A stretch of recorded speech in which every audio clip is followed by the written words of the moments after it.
Our guest now is Cenk Uygur, host of the Young Turks and founder and CEO of the TYT Network. Welcome back to the table. Thank you, Paul. Remind us of who are the Young Turks and what do they believe in? Yes, we're the largest online news network in the world. We just passed CNN in all the rankings. And our politics are progressive, as you'll see throughout today. But it's not just about politics. We also have entertainment, sports, etc. We have 30 channels in the network. And part of the reason we dominate online. What does it mean to be so big now? It's fascinating. It's a little different. No matter where I go, people recognize me, and it's wonderful. People don't come up to plumbers and go, "Hey, great job on the plumbing," right? But they come up to me all the time and thank me. It's great. So there's some haters too, but that's life in a big city. One of our themes this morning has been the president's first 100 days in office. How is he doing? Horrific. Just terrible. He's not getting any of his promises done, which, thank God, because I don't agree with his promises. But also just, as I warned everybody in the election, general, thorough incompetence. So whether it's foreign policy, where that is potentially very, very dangerous in a situation like North Korea, or it is domestic policy, where his incompetence is helping us, that he can't repeal Obamacare. I mean, if he can't get these tax cuts through, that'll be earth-shattering incompetence, because this whole town can't wait to give tax cuts to the rich. If he can't make that happen, boy, then he's worse than I thought. Let's put phone numbers on the bottom of the screen for our guest. Republicans call 202-748-8001, Democrats 748-8000, and Independents 202-748-8002. We'll have about 25 more minutes with Cenk Uygur, host of the Young Turks. Who did you vote for in 2016? Well, in the primaries, I voted for Bernie Sanders, and in the general election, I voted for Hillary Clinton. So what do you make of the Democratic approach to the fact that they're out of power, both on the Hill and in the White House so far this year? Yeah, well, so it's bifurcated, my answer to that. So their approach so far this year has been fine. They're resisting everything Trump is doing, largely speaking. You know, you've got a couple of Heitkamp and Manchin votes for Gorsuch, but other than that, given how deeply unpopular Donald Trump is, they're doing a fine enough job of standing up to him. On the other hand, I find the Democratic Party overall, on a macro level, to also be institutionally corrupt. So I don't trust them at all, and I believe that they could easily compromise on some of these tax cuts and give the Republicans what they want. They have the same donors. Here's something you said in Mother Jones not too long ago about the Democratic Party. Let them keep thinking what they're going to think. You said of the Democratic Party's consultant class. We're going to rout them. It's a whole new world. And yes, new media will drive us to totally new results. It'll be a much more progressive future. They have no idea what's going to hit them. First of all, tell us what you mean by consultant class.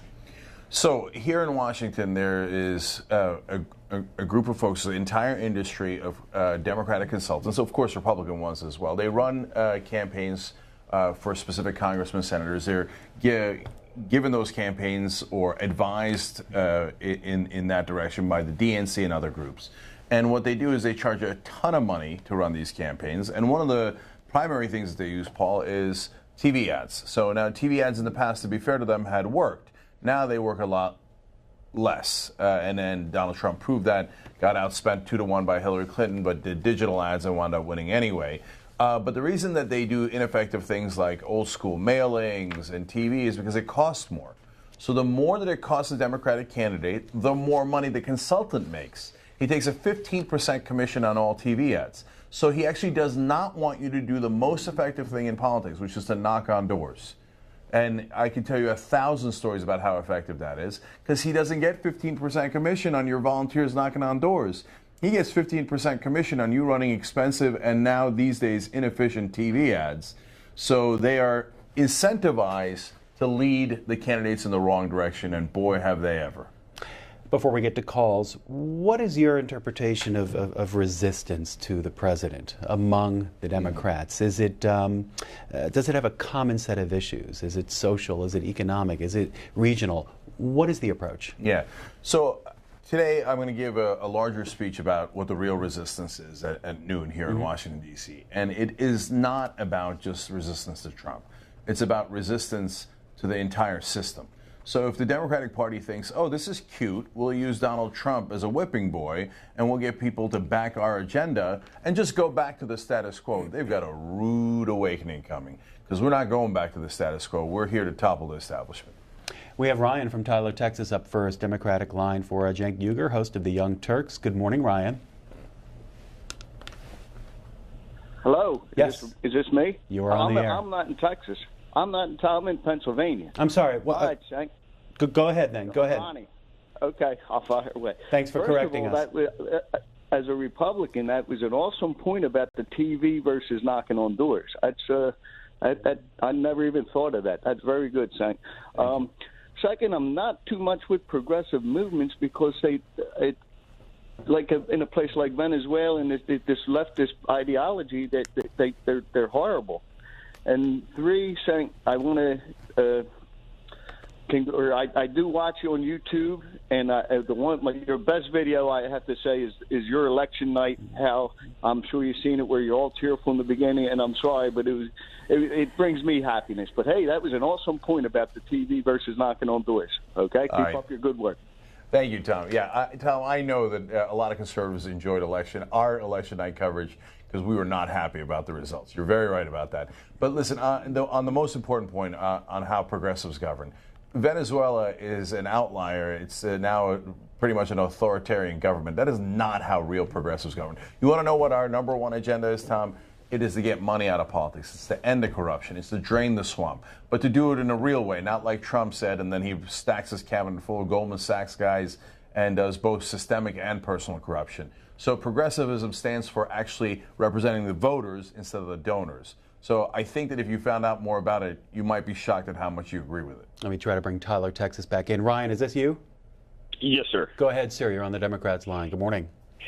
Yes, hi, Cenk. I remember you from your MSNBC show. I watched you on that when you had that show, and I thought you were really awesome for TV. And I don't follow your internet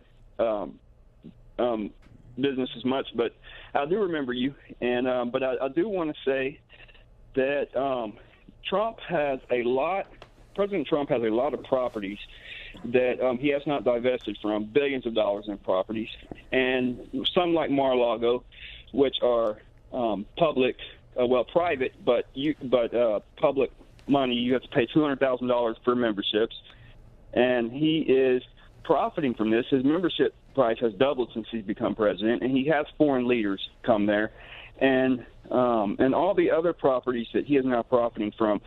How come he has not been forced to divest? Number one, and is a conflict of interest, and number two, how come we have no one that's really in the Congress that's really loudly calling for impeachment hearings? I know I've heard about it, but he needs to be impeached because he has so many connections to a hostile government. His campaign worked with them, and that is obvious. And nobody's worked with Russia, and it's nobody's really looking into it. Ryan, thank you. Let's hear from our guest. Okay, Ryan, I appreciate it, man. And let me hit all the things that you just mentioned. First of all, thanks for watching me back in the day on TV. Come watch us on tytnetwork.com. We've got 300 million other people watching per month. So now on to the substantive questions that you asked. On the divesting, look, I think that he's breaking the emoluments clause of the Constitution. I think that he has enormous conflicts of interest problems. But if no one's going to enforce the law or the Constitution on that, there is one way that you have recourse, which is to vote him out of office. So make them pay a price, and not just Donald Trump, but every single Republican who supports him. As long as he keeps using our taxpayer money to go to Mar-a-Lago to keep golfing, well, then punish him and his party for doing that. That's how politics works. Make sure you show up and vote. And then on impeachment, now, you need a high crime and misdemeanor. I think that if you can prove, and that's a giant if you can prove that he had a financial connection to Russia, then I very much look forward to impeachment. And I think that there is a possibility that's exactly what happened. But for the moment being, we don't yet have that hard evidence, so you can't do impeachment without that evidence. Let me get your reaction to a couple things. First is a tweet that the president sent just a short while ago. The Democrats, without a leader, he says, have become the party of obstruction. They are only interested in themselves and not in what's best for the U.S. Okay, I am greatly amused by that comment. The party of obstruction, I guess it didn't pay any attention for the 8 years that Obama was in office to what the Republicans did. It is not arguable, and it is not a matter of neutrality, Republicans said, Democrats said. They broke the record on filibusters. They shattered it about 3 times the previous record. All they did was obstruct. They obstructed the Supreme Court justice for a full year, unprecedented. Nobody's ever seen that in American history before. So you'll excuse us if we don't agree with the dear leader of Donald Trump, and yes, block things that we fervently disagree with. It's the least we can do given your record-breaking obstruction. Here is a headline from the Daily Banter. Cenk Uygur denies purity tests for progressives while demanding purity tests for progressives. What's a purity test, and are you demanding that for progressives? So let me explain. I started a group called Justice Democrats, justdemocrats.com. That's the strong progressive wing of the Democratic Party. We're going to primary the hell out of these corporate Democrats, and we're coming. So establishment lackeys like the Daily Banter don't like that. And so in order to suck up to their friends in Washington, they write hit pieces on us. And so what is they say, oh my God, purity test. These progressives actually want you to be honest and not corrupt. Oh, they just want purity. Now, reality is Just Democrats have 23 items on their platform. 22 of them are not mandatory. It's not much of a purity test. There's only one thing that's mandatory. You cannot take corporate or PAC money. And there's a very good reason for that, because that means that we can trust you, you're honest, and you're going to represent the voters and not the donors. If the Daily Banter loves corporate Democrats that represent their donors and not us, have at it, Hoss. We'll see you in the battlefield of the primaries. Richard, Canterbury, Connecticut, independent caller for Cenk Uygur. Good morning. Good morning, sir. Thanks for taking my call. I have 3 questions, if you don't mind. The first one is, Cenk, do you think that there should be term limits on Congress? Well, so that's a really interesting question, Richard, and one that I think is debatable. Right now, I'm against it, and partly for the reasons of democracy. If people want to put someone into office for the 3rd time, I don't want to necessarily take that choice away from them. But I don't think it's out of the question. I think it's an interesting point. What else, Richard? My other question is, do you think patriotism plus Christianity equal liberty? No, not at all. So first, you should know I'm agnostic. So I don't believe in the religions. And I think the religions are authoritarian by nature. I'm not interested in bowing my head to anybody's God. And America is a deeply secular country. And that's what makes us patriotic. Because we put our faith in the reason of mankind, and that we could work together, and we're guided by a constitution and not by the Quran or the Bible or the Bhagavad Gita. How about that last question, Richard? Okay, I have one last question, and thank you for that answer. And then I have one short statement. Do you think if someone promotes Sharia, they should leave America? No, and I'll tell you why. I'm 100% against Sharia law. Again, I don't believe in any of the religions. I think it's preposterous, and I'm not going to follow the laws of what you think God might have told someone a couple of thousand years ago. But it is a free country, and Sharia law has a lot of different interpretations, including their rules on family matters like divorce.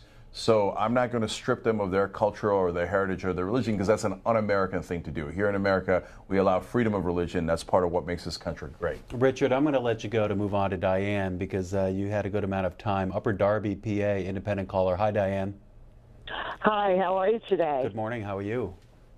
My question has to do with the Democrats. I'm hearing a lot of knocking against the Democrats, which I don't understand. If you're watching any of this or if you're experiencing anything, they seem to be the only ones that care about what is happening to this country and trying to keep some semblance of sanity in our government. Now, nobody is perfect, but I can't understand why they're being knocked so badly when they're the only ones fighting, besides Bernie Sanders, for the American rights. Yeah. So, I'd like an answer to that, because I'm very distraught about this. Thanks, Diane. Thank you, Diane. And look, I'm really glad you brought that up, because this is a very important distinction. I love Democratic voters because you guys have no horse in the race. It's not like want the institutional corruption. You don't want it. You have I think, the right ideology. I'm with you 100%, and we're trying to serve you guys without the corruption. Now, if you're, again, Bernie Sanders, great candidate. And then you know what? In a lot of local and state officials that are Democrats, wonderful, have not been corrupted by the system, et cetera, and they got into politics for all the right reasons. I know someone in Maine who ran a cash register, and then she just cares about her community. They all know her. So I don't want you to be overly cynical about your local and state Democrats, and certainly not about the Democratic voters. But when you talk about national Democrats, Diane, I got bad news for you. They have been systemically corrupted by the money, not because they're bad people, but because they have to run these races that cost millions of dollars, now up to hundreds of millions of dollars. And so they think, well, I need the bankers, I need the big drug companies, I need the oil companies. And Diane, you don't know it. I've been here and I've covered it for over 20 years. They say that routinely, and then they go and vote in favor of those giant multinational corporations because that's where their money comes from. That's what we're trying to end, so that they actually serve you instead of those donors. Moving on to Tracy now in Minneapolis, Republican caller. Hi, Tracy. Hey, Cenk. I used to watch you early on in 2007, 2008 on YouTube, and I really liked you back then, and you supported a lot of, a little bit of Ron Paul stuff. And then I think you leaned towards Obama, and you fell for that thing or whatever. But my question is, do you think we'd be in better shape right now as far as, like, our civil rights and war and everything if you would have supported Ron Paul? Because I think you had a lot of power back then, and I was disappointed that you went and fell for the Obama thing. And I think we're exactly where, in the same position we were with Bush or and Trump's going to do the same thing. But I thought Ron Paul was our only chance. I wanted to get your opinion on that. Yeah. So, look, I appreciate the sentiment, and I appreciate that you thought I was powerful back in 07 and 08. If you thought that, wait till you get a load of what we're doing now. But, look, I got a ton of grief for saying all the things that Obama did wrong, from folks like Diane who are looking for people to fight for their cause and their side, et cetera. And a lot of people left the program because I started criticizing Obama relentlessly, because he took the same donations, he let Wall Street off the hook. So I'm totally aware. But at the end of the day, in general elections, you have to vote for one of the two candidates that you have. You have to be realistic. Now, when it comes to Ron Paul and the Libertarians, I love half of what you stand for: freedom, liberty, whether it's, hey, I get to do whatever I want with my body, or et cetera. Although a lot of libertarians are grossly hypocritical on that, because when it comes to being pro-choice and letting a woman do what they're, no, I want to let a man do what he wants with his body. Women don't get to decide. All of a sudden we're listening to Yahweh on what he thinks a woman should do with their body. So if you're a libertarian, you better be pro-choice, otherwise you're a total hypocrite. But anyway, more important than that, it's nihilism, guys. Keep it real. Look, liberty is the most important thing. That's why we're all Americans and we love America. But not paying any taxes and letting the rich basically destroy the government so that there's no regulation means there's no cops on the street. There's no cops on Wall Street. There's no cops to check any of these giant multinational corporations who are actually taking your liberty away. So, no, we can't have anarchy here, whether it's from the left or the right. Jim at Twitter wants to know what you'd like to achieve instead of tossing hate Trump softballs. What do you want? I'll tell you exactly what I want. I want to get money out of politics, because this money is corrupting the Republican Party and the Democratic Party, and they're not serving us, and everybody knows it. You know what the percentage of American people that says money corrupts politics? 93%. Nothing in the country ranks higher than that, polls better than that, yet not one of these politicians, with the exception of Bernie Sanders, is actually making a real effort to get the money out of politics. They're hooked on it. They're hooked on that crack. So if we got the money out, we'd have honest debate. Then wouldn't that be wonderful? Then we could have ideological battles between Republicans and Democrats. That's not what we have now. We have patty cakes, and then at the end of the day, tax cuts for the rich. On to Cedar Falls, Iowa, Democratic caller. It's Michael. Good morning. Oh, good morning. Thanks for taking the call. You bet. I was just noticing all this, anti-Democrat kind of talk and coming from the president, and we're not all against him. We're not all obstructionists like the Republicans over the past 8 years. We do want to work with him on good ideas, and we will fight him on bad ideas. I was wondering if you guys think that these independent voters who are kind of in the middle, what they're thinking about these past 100 days, what they're thinking about the Democrats, whether we're obstruction, because Trump has been able to fool a lot of people over the past 2 years. And I just wanted to know what you guys thought about that. Thanks. Thank you. So I think obstructionism is a talking point meant to get opposition out of the way. So if, and you're 100% right, if I agree with Donald Trump, why would I obstruct him? So, for example, I do agree with him on the Trans-Pacific Partnership. Don't like it. I think it's a giveaway of our sovereignty to multinational corporations. The American people aren't in favor of it. Great. Fantastic. Let's work with Donald Trump on killing TPP, and we did, right? But if I don't agree with him, like his $7 trillion tax cut for the richest and most powerful people in the country, for the swamp, yeah, I'm going to fight him. I'm going to fight him 100%. I'm going to fight him 1,000%. Why the hell would I work with him on that? And by the way, you know who agrees with that? Independents. Independents don't want you to give away all of our money, take it from the middle class. It's a redistribution of wealth from the middle class to the very, very rich. So they look forward to us fighting on things like getting money out of politics, ending corruption, and getting jobs back. What happened to Trump and all this talk about jobs? Yet there's nothing about jobs. If he actually created jobs, if he actually did the $1 trillion infrastructure bill and it wasn't a giveaway to his construction friends, but actually rebuilt the infrastructure in America, made our water clean, then of course I'd work with him on that. Michael at Twitter, what does the guest think? What do you think of Bernie Sanders' prominence right now in Democratic politics? I think it's wonderful. So I think that the establishment Democrats have this little trap that they laid for real progressives in the country. They call it unity. Right? They say, okay, now, all right, everybody, unify. We're going to get rid of Trump, and we're going to go. They don't say the next part, but they mean it. We're going to go back to the status quo. Okay, we don't agree. So I have a great proposal for them right here on TV. Okay, establishment Democrats, unify. Then let's unify behind the most popular politician in the country. It's a deal. And that person is Bernie Sanders. He's polling at 61%. 80% of Democrats agree with him. You want to unify behind him? Let's do it. Then I love unity. Silver Spring, Maryland, CC, independent caller. Hi there.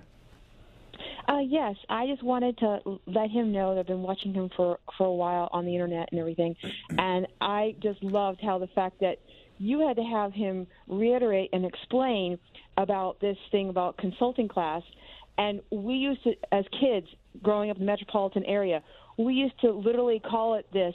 And the adults started calling it, and it started passing around. And they always, because the parents talk shop and the adults always talk shop, and they always called it the consulting class. And I just wanted to give a shout out to him. Thank you for putting that out there, because we've been thinking that for like decades, and we just love it. And I just thought that was funny that he had to explain it to you what he really meant by that. So, thanks for. Thank you, CC. Thank you. Yeah, look, thank you for the backup, and thank you for watching. And you don't often hear it on TV here in Washington, because almost everybody here is friends with the consulting class. Remember, if you're a U.S. congressman or a senator, you almost certainly had one of those consultants consult for your campaign. So you're not likely to go on TV and go, oh, yeah, the guy who's ripped you off, my donors ripped me off, and took all the money and made it and put it towards the most expensive and least efficient thing there is. Of course they're not going to say that. You need an outsider like me to be able to, I hope, speak truth to power on that. Your reaction to something else in Mother Jones. The Young Turks really, really don't want you to compare them to Breitbart. And yet, they write, this is from late March, Cenk Uygur bristles at the notion that the progressive media company he co-founded more than a decade ago, the Young Turks, is becoming the Breitbart of the left. That is a outlet waging an ideological war with the establishment class. If you ask him, the comparison is backward. Tell us more. Yeah, so are we very clear about our ideology? I mean, if you've been watching it all year, it's, of course! And we don't hide that, and we're not dishonest. For example, CNN, do they have a bias? Of course they do. It's not a liberal bias, it's not a conservative bias, it's an establishment bias. They're owned by a multi-billion-dollar corporation. If they don't, because it's their boat. So, on the other hand, the comparison to Breitbart is terrible, because there's a giant, giant difference. They lie, we don't lie. I would hope that that's a big distinction that matters a lot. And then you get into the fact that they promote white supremacy, and all we want to do is put the voters back in charge. So that comparison, I get it. It's okay. We both have clear ideologies, but it doesn't make it equal. One last call. Adam from Dallas, Texas, Republican caller. Hey, Adam. Hey, am I on? You are. Oh, boy.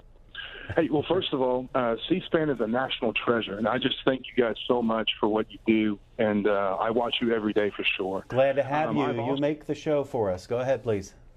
Thank you. I've also watched the Young Turks. I just have to say I really appreciate one of the first shows I've seen that highlight police brutality, and not even talking about just minorities, but, just in general. Very quickly, I haven't heard Citizens United yet, and I just wanted to get your thoughts on, if we're going to drain the swamp, don't we first need to change the law? Thank you very much. Thanks for calling. Well, I mean, couldn't be happier that you brought that up. And by the way, it's not just Citizens United. It's Buckley v. Vallejo. It's Bellotti. These are decisions that were made in 1976 and 1978 with preposterous claims that no actual American believes in, that corporations are human beings. They have the constitutional inalienable rights endowed by their creator with natural rights. That's preposterous. No one that isn't bribed by a corporation actually believes that. So second of all, they say, well, since they're human beings, they have a constitutional right to freedom of speech, and money is speech. Really? Money is speech? So I guess prostitution is legal now. You're just talking to them, right, when you give them the money. Preposterous. And then they say, oh, yeah, when you give millions of dollars to a politician, that's not bribery. It doesn't give you even the appearance of a conflict of interest. Are you kidding me? No actual American believes that. So, yes, we have to get rid of Citizens United. How do you do it? There's only one way, because it's a Supreme Court decision. Got to go above the Supreme Court, a constitutional amendment. Wolf-pac.com. Wolfpack fights for a constitutional amendment. We fight for it vigorously and with a fierce urgency of now. The way that you get that is not through this corrupt Congress, but through a convention that the states call, and then they propose an amendment, and then you ratify it with 38 states. People think an amendment's not doable. That's not true. Every generation of Americans has done a constitutional amendment. It's our turn. We've got to get rid of the corruption and get back to free and fair elections. Cenk Uygur is host of the Young Turks and is a founder and CEO of the TYT Network. Thanks a lot for coming back to the table and joining us. Appreciate it. Thank you, Paul. Really appreciate it. We have